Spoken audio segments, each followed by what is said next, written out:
একটি জীবন্ত সাপ ছিল যে রাজকন্যার পেটে বাস করত।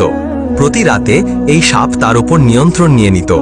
সাপটি তার মুখ থেকে বেরিয়ে কিছুক্ষণের জন্য জঙ্গলের দিকে যেত, তারপর সকালে ফিরে আসত। রাজকন্যা এর অস্তিত্ব সম্পর্কে কিছুই জানত না।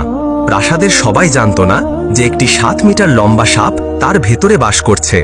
তারা ভাবত তাকে একটি অদ্ভুত রোগে আক্রান্ত করেছে, যা তাকে সবসময় অচেতন অবস্থায় রাখে।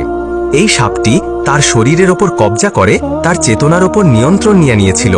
এমনকি সবচেয়ে দক্ষ চিকিৎসক ও জ্ঞানীরাও এর আসল কারণ বুঝতে পারেনি। রাবি নামের ত্বক যুবক প্রাসাদে প্রবেশ করল এবং দেখল চিকিৎসক ও জ্ঞানীদের একটি বড় জমায়েত রাজকন্যার বিছানার চারপাশে। তারা বৃথা চেষ্টা করছিল সমাধান খুঁজতে, কিন্তু কোনো লাভ হচ্ছিল না। রাবিও হলঘরের এক কোণে দাঁড়িয়ে নীরবে সবকিছু পর্যবেক্ষণ করছিল। সন্ধ্যা হতেই সবাই একে একে হল ত্যাগ করতে শুরু করল। তখন রাবিও মন্ত্রীর কাছে এগিয়ে গিয়ে বলল, মন্ত্রী মহাশয়, সবাই তো তাদের চেষ্টা করেছে, আমাকে কি একটি সুযোগ দেবেন? আমি রাজকন্যাকে সারাতে পারি। মন্ত্রী রাবির আত্মবিশ্বাসে মুগ্ধ হল এবং তাকে রাজার কাছে নিয়ে গেল। মন্ত্রী রাজার কাছে বিষয়টি উপস্থাপন করল, যিনি হতাশ ও সবকিছু থেকে নিরাশ হয়ে পড়েছিলেন।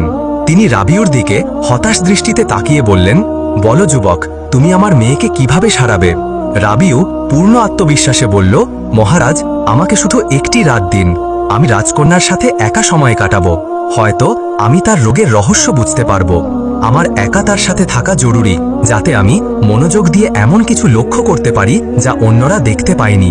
তার হতাশা সত্ত্বেও রাবিউর আত্মবিশ্বাসী কথাগুলো রাজার হৃদয়ে কিছুটা আশা জাগালো। তিনি তাকে সেই রাতে রাজকন্যার সাথে থাকার অনুমতি দিলেন। রাবিউ রাজকন্যার ঘরে প্রবেশ করল।